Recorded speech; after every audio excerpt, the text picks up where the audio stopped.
Muito boa tarde, Imperatriz, região Tocantina. Ei, coisa boa, estamos de volta, graças a Deus. Segundou, graças a Deus. E aí, Denis Lopes, tudo bem? Capitão Nascimento, tudo tranquilo? Beleza, equipe boa, Daniel aí, Duda, tudo bem? Maravilha, viu? Isso, graças a Deus, né? Mais uma semana iniciada. Esperamos que você também tenha tido aí um bom final de semana e que você possa ter assim uma semana boa, produtiva.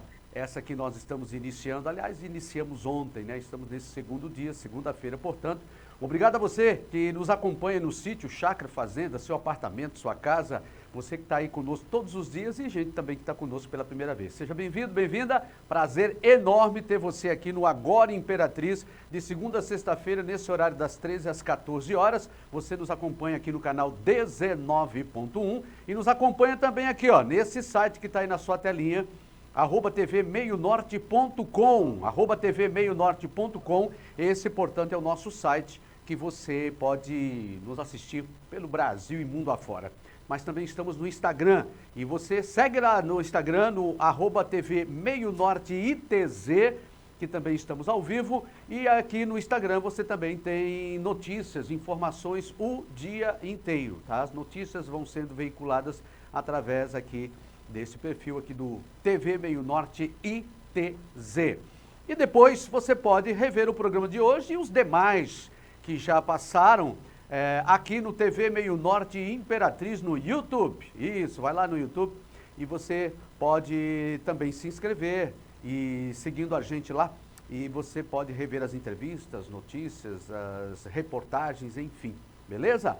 E obrigado a você também que ao longo da semana entra em contato conosco através do nosso Instagram. Tá aí na telinha também para você, coloca aí, Daniel, o Instagram não, coloca agora aqui, já passamos o Instagram, coloca aí o zap pra gente, Daniel. Isso, 982264955.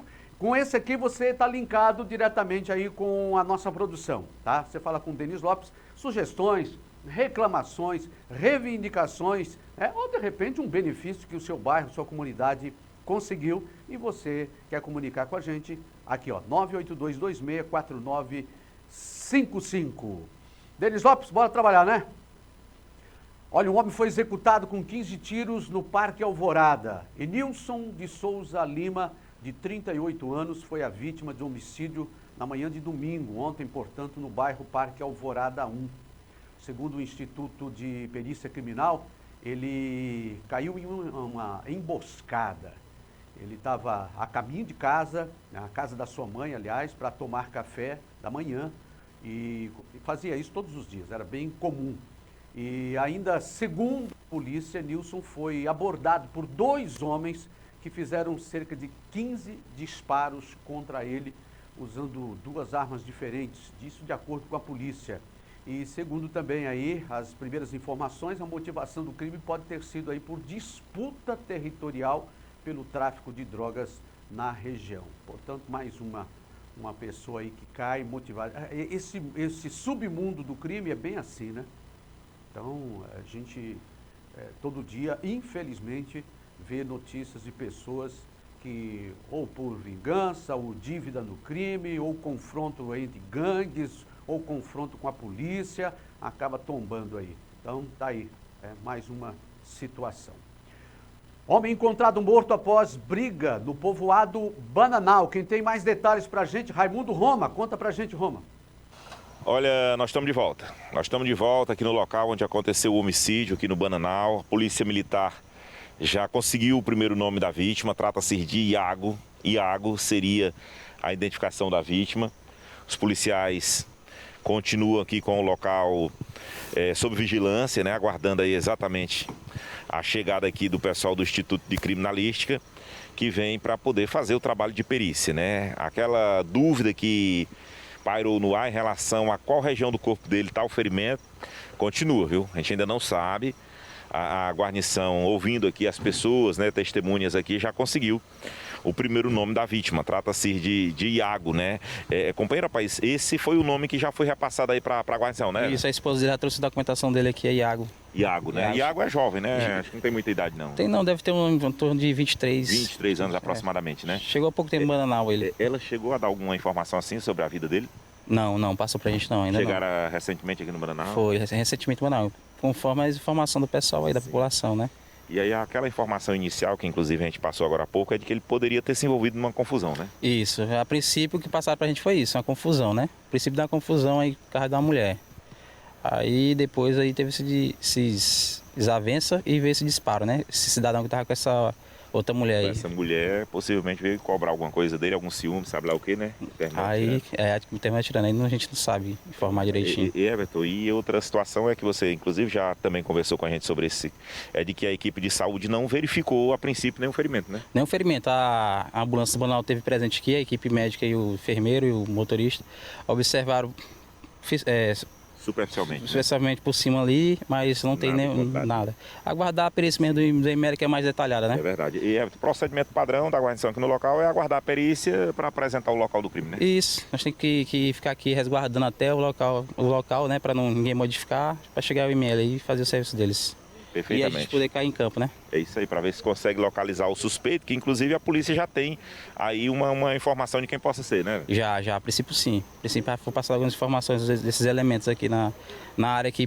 A princípio, uma dessas mulheres é conhecida aqui na região, já é conhecida. Inclusive da polícia. Da polícia já. Ela tem passagem, tudo.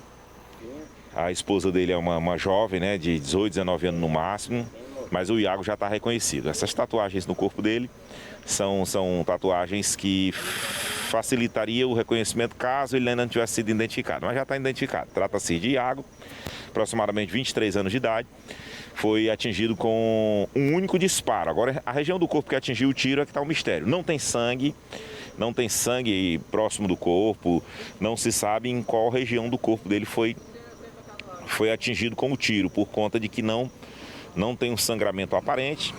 E a polícia vai recebendo, né? A polícia vai recebendo uma informação aqui e outra ali, justamente para poder montar a chamada linha de investigação, né? Montar a chamada linha de investigação, repassar para o pessoal da Polícia Civil, que é quem vai investigar a partir de agora, e também procurar os envolvidos. Os envolvidos têm uma mulher, viu? Seria um sujeito, mais uma mulher, que seriam envolvidos no crime que foi vítima o Iago. Tudo teria dado início numa situação envolvendo uma mulher. O sujeito que teria ligação com essa mulher veio cobrar ciúme do Iago e terminou atirando nele, né? Então, um único disparo. Alguns moradores aqui de perto já chegam aqui, já reconhecem também o corpo. Como estamos na madrugada, pouca gente ainda na rua, mas alguns já vêm por aqui, né? Tem alguns moradores ali, algumas senhoras que já vieram olhar e começaram a reconhecer. Então, o Iago já está sendo reconhecido por várias pessoas aqui de perto. E aí o corpo do Iago permanece aqui até a chegada da perícia. Estamos aqui na rua Guaxupé, né? Aqui o bairro é o Lago da Paz, fica aqui no distrito do Bananal. E esse homicídio foi um pouquinho antes da meia-noite, por volta das 23h50 aproximadamente. A gente está gravando aqui um pouco depois da meia-noite, mas já tem todas essas informações que estão sendo repassadas, né? Muito bem, então tá aí, né? Essas e outras você, logo após o Agora Imperatriz, tem a reprise aí do Ronda Policial com Raimundo Roma. E o empresário Francisco Almeida, nosso querido Chico Brasil, morreu nesse finalzinho de semana, vítima de um AVC.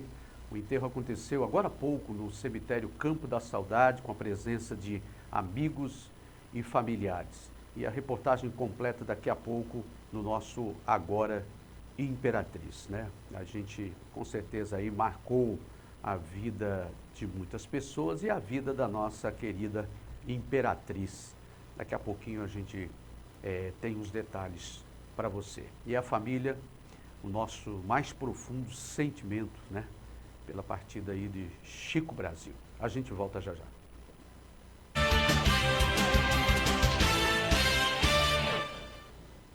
Prazer de receber aqui nessa oportunidade Oswaldo Teodoro, especialista na área de saúde mental na cidade de Imperatriz e alguém que tem servido, né, no serviço público da nossa cidade, na área de enfermagem, uma pessoa bastante capacitada e estudiosa, principalmente dessa área de saúde mental.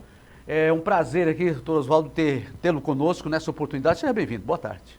Boa tarde, prazer é meu, pastor Laércio de Castro. Estamos aqui para discutir e debater sobre esse tema tão importante que é a saúde mental. A gente falava agora há pouco aqui, antes no intervalo comercial, sobre essa questão, e alguém aqui mencionava, né? Há tanta procura de saúde mental, e a gente até dizia brincando, mas essa brincadeira é coisa séria, a começar por nós, né?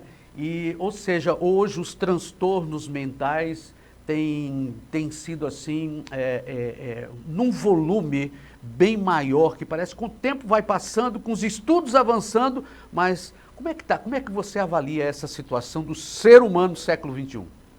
Pastor, eu penso que nesses anos de trabalho em clínicas psiquiátricas, tanto no Rio de Janeiro, como aqui no Maranhão, e aqui principalmente em Imperatriz, e também dentro da academia, trabalhando com psiquiatria e saúde mental, e fazendo estudo nesta área, eu tenho percebido, e pelas literaturas também, que o transtorno mental precisa ser desestigmatizado. Existe um verdadeiro estigma àquele que sofre transtorno mental. E isto impede que quem tem algum tipo de transtorno, como o senhor bem disse, todos nós temos o nosso, né? De uma forma ou de outra? De uma forma ou de outra. Então, impede que a gente procure os serviços de saúde na especialidade de saúde mental, porque foram acondicionados e chamados de doidos. De né? doidos, malucos. Malucos. Ou seja, quando você fala sobre estigma, você está dizendo então que há assim, um preconceito com essas pessoas. Hoje a gente vê assim, quando a gente vai dizer, você precisa procurar um psicólogo ou um psiquiatra. Diz, não estou maluco. Não estou doido, não estou maluco, exatamente. É por aí, isso. né? É por aí. Uhum. Inclusive, isto é milenar. Na própria Bíblia Sagrada tem lá os sujeitos que eram diferentes dos outros, não é? Tinha uma certa diferença da maioria da sociedade, e que eram estereotipados e chamados de pessoas com transtorno mental. Uhum. Eram colocados guizos, nos leprosos, por exemplo, que tinha um estigma muito grande, né? Os leprosos, hoje hanseníase, e colocavam-se guizos neles para que nós observássemos onde eles estavam. Se estava na esquerda, íamos para a direita. Se estava na direita, íamos para a esquerda. Não queríamos contatos. Contatos. Hoje, como que...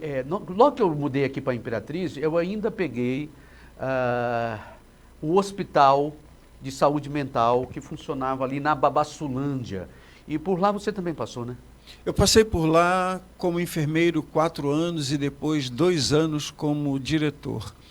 E aquele hospital, e como todos os outros hospitais psiquiátricos, são hospitais fechados, são hospitais que colocam o paciente com transtorno, aquele que é diferente, dentro de uma grade em cela forte. E a Lei Paulo Delgado, 10.216, fez com que esses sujeitos que são diferentes de nós, eu prefiro chamar isso, eles são diferentes, tirassem-nos da cela e os trouxessem para a sociedade. A convivência. Para conviver junto conosco. Essa que é a saúde mental hoje preconiza isso. A partir de quando que os manicômios, assim chamados, começaram a ser fechados? Na verdade, em 2001 começou essa política da desinstitucionalização. E isso foi lento. O governo, o Estado foi desestimulando financeiramente os hospitais psiquiátricos, ou seja, não havia aumento nas cotas das AIHs, que são autorização de internação hospitalar. Como não havia aumento, houve uma certa desestimulação, e os hospitais foram fechando e foram sendo criados os centros de atenção psicossocial, que em Imperatriz nós temos 3. Que é o CAPS, que a gente Que são os CAPS. Os CAPS. Exatamente. Temos o CAPS 3, o CAPS IJ, Infanto Juvenil, e temos outro CAPS, que agora não me recordo o nome. Ok, são 3. São Nós 3. temos aqui. Eu sou de São Paulo e a gente ouvia muito falar em Juqueri, que é onde tinha um hospital psiquiátrico lá. E ele se tornou um símbolo assim de maus tratos, né? E pessoas que iam para lá, que recebiam choques e até coisa de experimentação, coisa do tipo. Essa situação é que foi também contribuindo para que fossem retiradas essas pessoas para começar a ser um tratamento a partir da sua família, a partir da sociedade? A partir da sociedade, perfeito. Na verdade, aí a história da psiquiatria, a história da saúde mental, ela é lamentável, né? Por qualquer motivo, se colocava as pessoas dentro das prisões psiquiátricas, dentro dos hospitais psiquiátricos, trancados às 7 chaves. Se a pessoa tinha alguma diferença no comportamento, trancava-se. Se queria pegar um idoso e não queria mais, se não, a família não quisesse mais cuidá-lo, também levava para lá. Coisas pequeninas, pastores, coisas absurdas. E uma jornalista chamada Daniela Arbex escreveu um livro que eu estimulo aqui, quem quiser conhecer a história da psiquiatria, principalmente de Minas Gerais, escreveu um livro chamado Holocausto Brasileiro. Pastor Laércio, ela descreve cenas no livro, ela é uma jornalista e descreve todos a localização, todo o ambiente do hospital psiquiátrico lá em Minas Gerais, mostrando que ele tinha um quê de Auschwitz. Lá, quando Hitler trancava as pessoas, os judeus principalmente, em Auschwitz. Era parecido, tortura. E os hospitais tinham, como o senhor disse muito bem, eletrochoque convulsoterapia, era uma técnica. Tinha insulinoterapia, dava-se doses de insulina altíssima e ela tirava toda a glicose da corrente sanguínea, a pessoa ficava como morto, parada. E outras técnicas de amordaçamento, de contenção, não só contenção verbal, mas contenção física mesmo. Ou seja, pessoas que iam para uma situação dessa, às vezes com um quadro moderado, né, precisando de um tratamento, sim, mas com essa situação, aí é que alterava o seu quadro, ou seja, ao invés de regredir, progredia o caso, a situação. Pastor Laércio, falando neste caminho aí que o senhor está pontuando, eu tenho de ver, de perceber, de histórias de pacientes na cidade de Imperatriz que melhoraram seu relacionamento com a sociedade significativamente depois da desinstitucionalização. Depois que fechou a clínica psiquiátrica e as pessoas ficaram soltas, ficaram convivendo conosco, eu tenho história de pacientes que melhoraram significativamente, inclusive alguns deles sendo tratados pelos CAPs, foram contratados por empresa. Então, em vez de estarem trancados no hospital psiquiátrico, no manicômio, em piora progressiva, estão aí na sociedade contribuindo e trabalhando. Percebi e vi uma ex-paciente trabalhando numa farmácia aqui no centro de Imperatriz, bem aqui próximo de nós. Que coisa boa. Trabalhando. Dentro dessa perspectiva, hoje, como que você avalia o trabalho que é oferecido, por exemplo, em Imperatriz? Você tem servido muito em Imperatriz, é do Rio de Janeiro, está servindo aqui em Imperatriz nessa área e tem acompanhado toda essa progressão. Como você avalia hoje Imperatriz no tratamento? Pastor Laércio, eu estive na academia por muitos anos, 30 e poucos anos, e eu ministrei várias disciplinas. Uma foi saúde mental, a história da saúde mental. A segunda foi saúde pública. E dentro da história da saúde pública, com o evento do SUS, Lei 8080 e a 8.142, que fala sobre a participação popular dentro do SUS, eu percebo que na cidade de Imperatriz nós temos um déficit muito grande, não da participação popular, mas de uma medicina mais focada no público, em detrimento do privado. É claro que isto não é só uma pecha de Imperatriz, isso é uma questão nacional. É estrutural. É estrutural. Uhum. É estrutural. Não é questão, pastor Laércio, de financiamento. O SUS é bem financiado. A questão é de gestão mesmo, é de gerência. Então, eu lamentavelmente digo que na cidade de Imperatriz nós temos uma medicina liberal que ofusca a medicina pública, a medicina de qualidade. O SUS é o melhor plano de saúde. E na saúde mental não é diferente. Na saúde mental, as possibilidades do Estado estar presente, dando suporte aos pacientes com transtorno é mínima, em detrimento de uma medicina liberal especializada nesta questão de migrar os pacientes que seriam do SUS para o privado. Uhum. Ou seja, o público fica sucateado para que o privado seja beneficiado. E o que você está dizendo não é por falta de recurso. Não é por falta de recurso. O Por SUS, falta de gestão. gestão mesmo. Uhum. E também por uma certa ideologia política mesmo, né? Uma ideologia política de... Não de política pública. Não de política pública. Uhum. Não de política. Politicagem mesmo. Política mesmo. Que coisa, viu? Fazendo Partidária. partidária, etc. Olha, essa é uma situação... eu tenho percebido, eu estou fazendo aí psicologia e tenho feito alguns estágios em algumas unidades básicas de saúde. E uma coisa que eu tenho muito me admirado é que há uma quantidade enorme de crianças sendo levadas pelo pai, mãe ou responsável para os consultórios. O que está acontecendo com a nossa geração a partir das crianças, Oswaldo?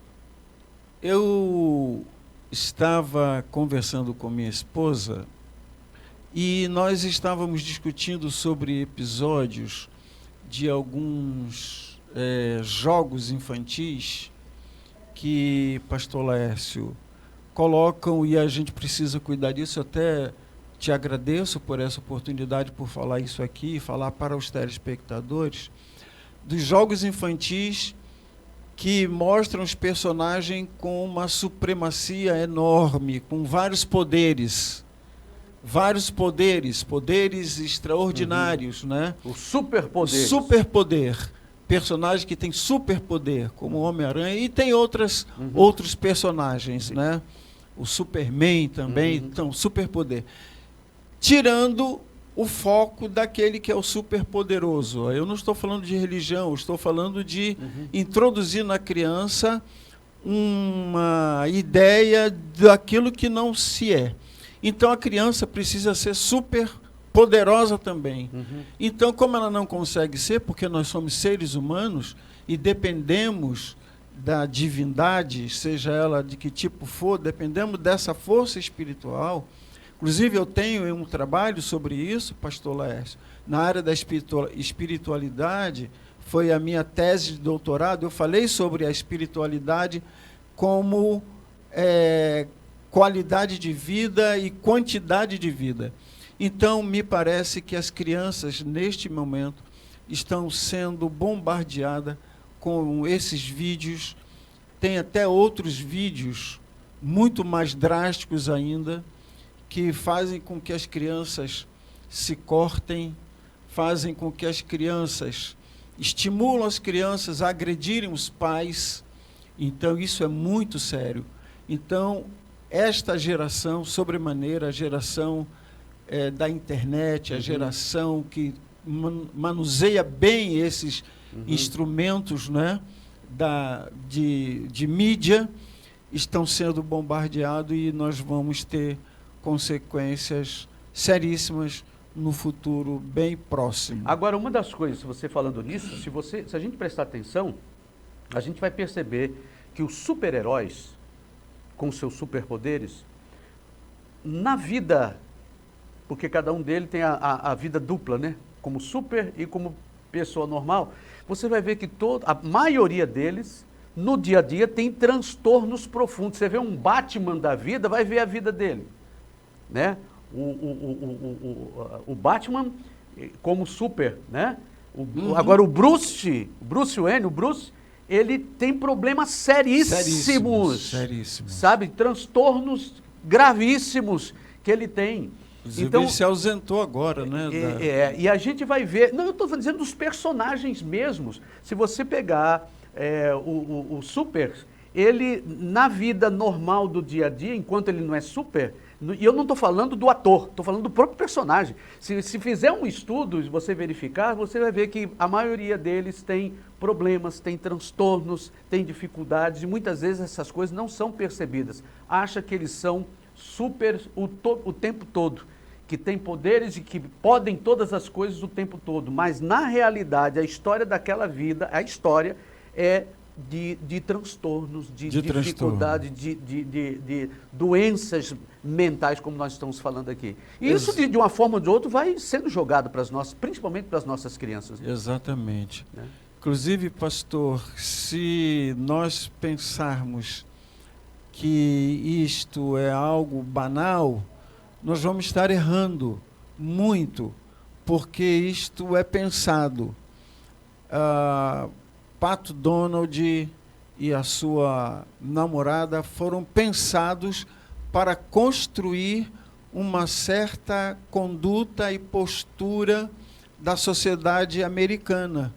Então, não é pensado, não é por acaso. Não é por acaso. Isto tudo tem um desejo e tem uma finalidade de trazer uma certa postura e principalmente uma postura consumista. Isto é que tem preocupado. O desenho do Popeye, por exemplo, o Popeye foi construído quando houve uma safra de espinafre horrível nos Estados Unidos e precisava vender o espinafre. Então criaram, isto não é banalizado, isto não é por acaso, como o senhor disse, isto é pensado. E Aberasturi, que é um psicólogo americano, me parece, ele escreveu um livro e ele chama a adolescência de uma patologia. A adolescência normal já é patológica. Que ele tem um livro chamado Adolescente, Patologia Normal. É uma patologia, a adolescência já é uma patologia. Essa transição, né? É transição, criança por conta da transição, criança-adulto, né? E tem também de criança para adolescente, né? Então, são fases. E se já tem essa tendência de, na passagem do ciclo de vida, ter algum tipo de transtornos, como, por exemplo, o transtorno chamado TOD, transtorno opositor desafiador, que os adolescentes têm. Se opõem, não, eu sou contra, não quero nem saber o que vocês estão discutindo, eu sou contra. Então, o TOD é muito comum dentro dos adolescentes, e ainda mais com a internet sendo trabalhada e manuseada significativamente, não só nos adolescentes, a internet tem trazido transtorno. O pastor Israel Belo de Azevedo disse que a internet é uma bênção, mas precisa ser trabalhada por bem e precisa ser manuseada de forma a nos beneficiar e não trazer malefício. Então, muito bem dito pelo senhor que os cuidados, né? Os cuidados precisamos ter com a internet, né? Eu quero agradecer, e aqui pode ter certeza que apenas o abrir de uma discussão, vamos trazer outros temas dentro dessa área, para a gente poder estar despertando. E aqui a gente sempre, o nosso momento aqui é curto, mas é um vasto e extenso o tema, mas a gente quer agradecer a presença aqui do Dr. Oswaldo Teodoro, especialista em saúde mental, e papai e mamãe que nos acompanham, responsável por nossas crianças, todo o cuidado necessário para não expor, né? E às vezes precocemente, né, os nossos filhos, quando não estão preparados para receber e acabam recebendo sem filtro, tudo isso que pode prejudicar. Muito obrigado. Eu estou à disposição, queria dizer também para a comunidade, se seu filho está tendo alguma mudança de comportamento, é necessário que você veja o que é que ele está vendo, o que é que ele está assistindo, o que é que ele está jogando. Existem jogos violentos e jogos que tentam trazer um comportamento maléfico para o seu filho. É bom estar de olho nisso. Obrigado, Teodoro. Até a próxima. Eu que agradeço. Viu? Amém. E segura aí que a gente volta já já, é rapidinho, não demora nada.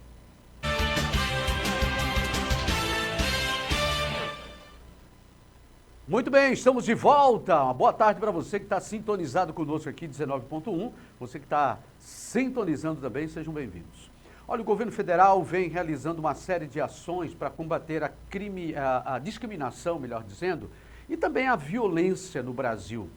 Na primeira reportagem da série especial sobre direitos humanos, nós vamos mostrar alguns dos projetos do Ministério da Mulher, da Família e dos Direitos Humanos para promover a inclusão das pessoas com deficiência. Veja na reportagem da TV Brasil, na tela do Agora.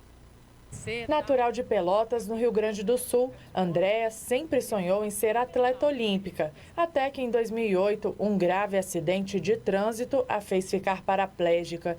Mas foi sua antiga paixão, o esporte, que a fez dar a volta por cima. Hoje ela é atleta e campeã sul-americana de 2021 de paracanoagem e responsável por um projeto social que oferece atividades esportivas e atendimento psicossocial a pessoas com deficiência. Se não fosse o esporte para me ajudar, eu não teria jamais pensado em um projeto para ajudar as pessoas com deficiência. Segundo o IBGE, existem no Brasil cerca de 17 milhões de pessoas com deficiência. Muitas delas, principalmente as que têm mobilidade reduzida, enfrentam uma batalha diária. Eu vejo muitas vezes a falta de acessibilidade como um fator de exclusão social. Eu tenho vários amigos cadeirantes como eu que deixam muitas vezes de sair, deixam de ir a algum lugar, porque vai chegar lá, não vai ter uma rampa, vai ser só escada, não vai dar para passar na porta do banheiro, a mesa vai ser muito baixa, vai ficar desconfortável. Para tentar reduzir essas barreiras e garantir mais qualidade de vida às pessoas com deficiência, o Ministério da Mulher, da Família e dos Direitos Humanos tem uma série de projetos. Um deles busca humanizar o atendimento a esse público. Celebramos com a Secretaria Nacional do Consumidor, no ano passado, um acordo de cooperação técnica que busca desenvolver políticas públicas para fomentar o consumo acessível. O governo federal também lançou a campanha Brasil contra o Preconceito para combater a discriminação e a violência no Brasil e disponibiliza canais de denúncias como o Disque 100. Dados do painel da Ouvidoria Nacional de Direitos Humanos mostram que só em janeiro deste ano foram registradas 22.351 denúncias e 100.356 casos de violações contra pessoas com deficiência, que inclui, por exemplo, maus tratos. A maior parte dos registros são de São Paulo, Rio de Janeiro e Minas Gerais. Vale destacar que uma única denúncia pode contar uma ou mais violações de direitos humanos. Brasil, denuncie toda forma de discriminação e de violência. Essas formas que oprimem seres humanos, elas não só ferem a nossa Constituição Federal, como elas também ferem várias convenções e tratados internacionais dos quais o Brasil é signatário. E como que o Brasil pode denunciar? Através dos nossos canais da Ouvidoria Nacional dos Direitos Humanos, através do número 100, que é o Disque 100, ou mesmo pelos canais remotos que estão disponíveis também da ouvidoria. Muito bem, e a continuidade dessa série, esta semana, você acompanha aqui no Agora Imperatriz. O governo federal anunciou esta semana, né, e dessa tarifa, né, que é a bandeira verde também chamada, né, Denis Lopes? E para todos os consumidores de energia elétrica a partir do dia 16 de abril. Isso vai resultar aí numa redução, segundo aí o governo, de 20% na conta de luz. Por meio das redes sociais, o presidente Jair Messias Bolsonaro explicou foi preciso tomar medidas excepcionais para enfrentar aí os reflexos da seca do ano passado, mas que agora o cenário é diferente. Segundo o presidente, os reservatórios estão muito mais cheios do que em 2021 e o risco de falta de energia foi totalmente afastado. E com mais água nos reservatórios, o secretário de Energia Elétrica do Ministério das Minas e Energias, Cristiano Vieira, esclarece que a tendência é dispensar o uso das termoelétricas. O boletim mensal de monitoramento do Sistema Elétrico Nacional do Ministério de Minas e Energia mostra que as chuvas de fevereiro elevaram o nível dos reservatórios das hidrelétricas das regiões Norte, Nordeste, Sudeste e Centro-Oeste. E somente os reservatórios do Sul é que fecharam fevereiro com 28% da capacidade, isso por causa da estiagem. Daí, portanto, né, essa boa notícia, né? Bom, por falta d'água não é, né, meu filho? Porque o que caiu de água de setembro para cá foi muita água e com certeza os reservatórios cheios. Claro que as águas também deixaram um estrago imenso. Imperatriz está aí para contar a história, né? E a gente sabe que também sem água não pode. Tanto a lavoura, bem como essa questão do fornecimento de energia elétrica precisam disso daí. A não ser o Sul, né? Porque como nós estamos num país de dimensões continentais, e o Sul com seca, todo esse tempo aí seca, como você ouviu aí, apenas 28% dos reservatórios com a sua capacidade. Então, portanto, ali lá para o Sul ainda está comprometida, né? Mas está aí a maioria do país tendo esse benefício de diminuir essa bandeira verde, vem diminuir justamente os custos da nossa energia. E o último, adeus ao empresário, amigos de Imperatriz, trabalhador, Chico Brasil. Fabi, tem mais informações. Fabi. Francisco de Assis Almeida, mais conhecido como Chico Brasil, foi um dos mais importantes líderes empresariais de Imperatriz. Trabalhou no comércio da cidade por quase 20 anos. Atualmente, ele era presidente da Câmara de Dirigentes Lojistas, a CDL. Em 2020, sofreu um acidente vascular cerebral e se recuperava em casa com a família. Mas no dia 28 de março do mês passado, teve um novo AVC e foi levado às pressas para o hospital, onde já chegou em estado considerado gravíssimo. Na madrugada do último domingo, Chico Brasil faleceu na unidade de terapia intensiva de um hospital particular de Imperatriz. O corpo dele foi velado por um tempo na igreja Santa Teresa d'Ávila e depois levado para a sede da CDL. Luísa, que é amiga da família de Chico Brasil há mais de 20 anos, lamentou a morte do empresário. Foi uma pessoa muito importante aqui em Imperatriz, né? Tem nome, né? Uma pessoa que... um grande cidadão dentro de Imperatriz, todo mundo já sabe quem é Chico Brasil. E a gente só tem que lamentar num momento desse. E por volta das 10h50 da manhã dessa segunda-feira foi sepultado o corpo do seu Chico Brasil no cemitério Campo da Saudade, aqui em Imperatriz, que é um dos mais tradicionais da cidade. A cerimônia reuniu muitos amigos, familiares e admiradores. Seu Oswaldo Rodrigues, que é conselheiro fundador da CDL, lembrou com carinho o amor do amigo por Imperatriz e o quanto ele era querido por várias entidades empresariais. Com certeza uma perca muito grande, que deixa a gente com o coração bastante triste. A perca não é só para a Imperatriz, para a CDL, não, a perca é para o estado do Maranhão todo, porque ele era um líder que atuava muito no varejo do estado do Maranhão, até na confederação, fazer parte também. E a gente realmente perde um grande amigo, um líder, uma pessoa que sempre batalhou pelo desenvolvimento da classe, pelo desenvolvimento da cidade Imperatriz. Ele tinha um amor muito grande por essa cidade, que ele sempre falava, ó, Imperatriz não troca por lugar nenhum no mundo. E também é uma pessoa querida por todos. Você vê que hoje o funerário dele, com tantas entidades sendo representadas, e todo mundo demonstrando essa prova de carinho que tinha por ele, nos deixa muita saudade, nos deixa boas lembranças, um legado muito grande, porque realmente ele fez tudo pela nossa cidade, pela nossa população, pelo nosso estado. Outro grande amigo do Chico Brasil é o Fábio Ribeiro, que atualmente é o presidente da CDL de São Luís e veio da capital maranhense para prestar a última homenagem. Infelizmente, nós estamos aqui nesses tristes dias, né, desse falecimento do nosso amigo, irmão, parceiro, grande empresário, líder aqui de Imperatriz, nosso presidente da CDL de Imperatriz, Chico Brasil.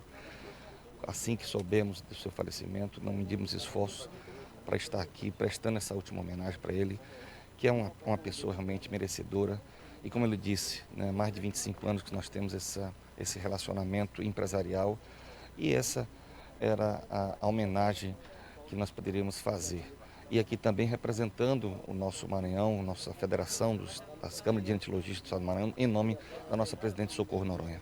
Francisco de Assis Almeida, o Chico Brasil, tinha 66 anos e atualmente também se dedicava à produção de açaí na fazenda onde passava boa parte do tempo na zona rural de Buritirana.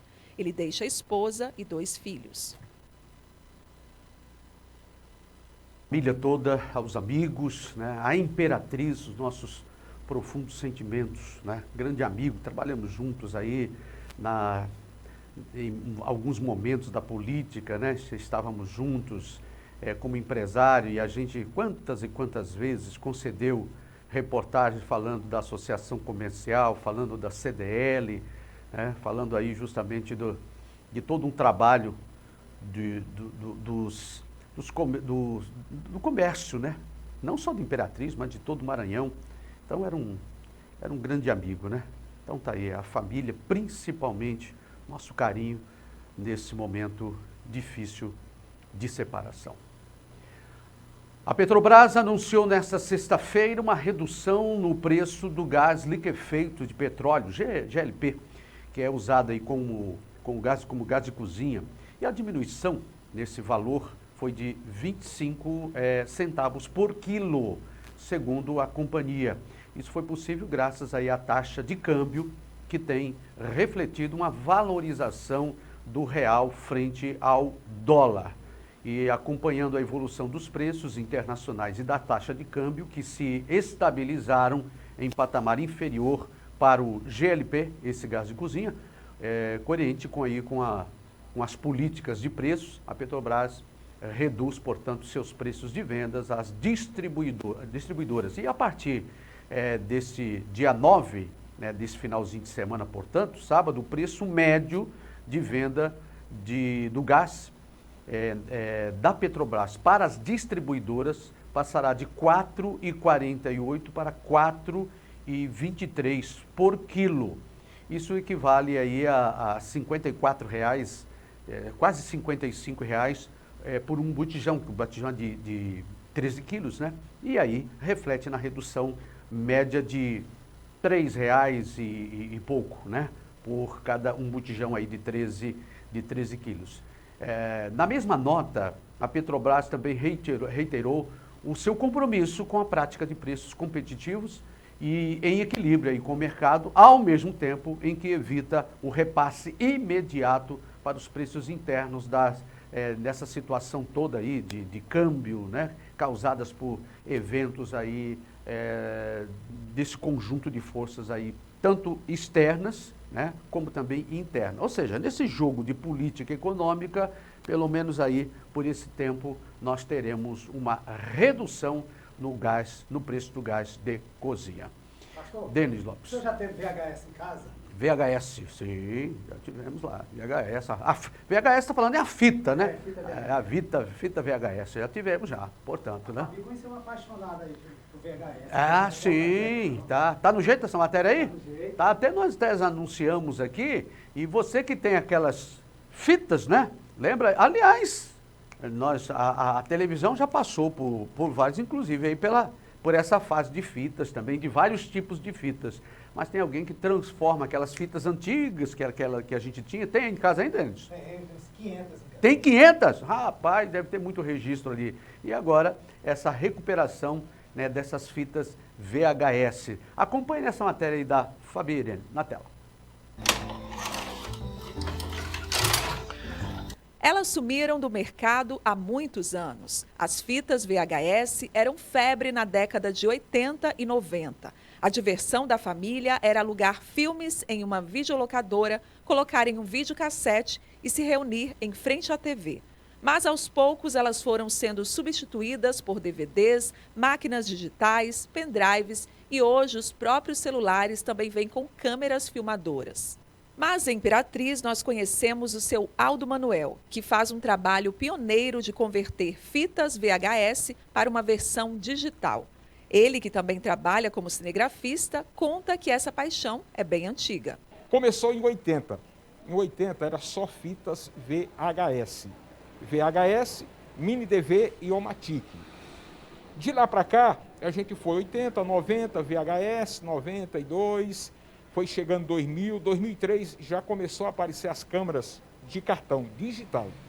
O que a gente não recupera da VHS? Se ela tiver mastigada ou se ela tiver com fungo, que fica nela mesmo. Mas o mofo a gente limpa toda. Para fazer esse processo tem que desmontar essa fita todinha, depois montar ela e fazer novamente a VHS. E aqui na casa do Aldo é onde funciona o estúdio de trabalho dele. Ele conta com uma TV 14 polegadas, tem videocassete, câmera filmadora e até uma máquina profissional de limpar fitas. Dependendo do tamanho dos arquivos, o seu Aldo demora em média de 3 a 4 dias para passar vídeos de fitas VHS para um pendrive. Derivaldo, que jogou futebol profissional durante muitos anos, ficou sabendo do trabalho do seu Aldo pela rádio e não pensou duas vezes. Pegou mais de 10 fitas VHS que tinha em casa com arquivos na época do futebol e levou para o seu Aldo digitalizar. E poder assistir essas imagens novamente foi uma volta ao passado. É maravilhoso porque você volta no tempo, né? Então isso é muito bom a gente poder estar revendo aquilo que a gente já fez no passado. E são coisas boas, só coisas boas. E poder estar resgatando isso é uma felicidade tamanha, né? De poder estar revendo e natural que seja emocionante também. E nesses vários anos de trabalho recuperando imagens, o seu Aldo já digitalizou muitos arquivos, desde aniversários, casamentos, imagens de familiares que já faleceram, formaturas e muitos momentos que fazem quem recebe o material se emocionar. Eu me sinto feliz, porque eu estou recuperando um evento muito forte familiar. As pessoas choram, me mandam um pedacinho, eu vi minha família, eu vi meu irmão, eu vi a minha terra que a gente foi para filmar a terra, filmamos a terra. Eu me sinto feliz fazer uma recuperação tão maravilhosa dessa, que dá um retorno para a pessoa rever as pessoas que já partiram, os seus documentários, as suas formaturas. A formatura é impressionante. As pessoas dizem que é formada, mas muita gente às vezes não acredita. Está na fita e eles vêm com a fita para a formatura. Eu me sinto muito feliz. E para quem também tem fitas VHS guardadas em casa e ficou interessado em convertê-las para uma versão digital, é só entrar em contato com o seu Aldo. O telefone é o 98107-0141. Tá aí, portanto, grande abraço, Aldo. Faz um trabalho aí, né, de rememorar, porque tá na fita e você acha que nunca mais vai ver, porque nem aparelho mais tem. Mas tá aí, uma grande oportunidade de você procurar o Aldo, né, e para ele poder trazer de volta essas coisas preciosíssimas registradas numa fita VHS. Hoje pela manhã aconteceu o lançamento da semana no Mercado do Peixe, aqui na cidade, é Semana Santa, né? Aqui no Mercado do Peixe, Imperatriz, e não foi somente uma venda ali de peixe, mas teve muita música e muitas atrações que vai ser ao longo da semana. Fabi, conta pra gente.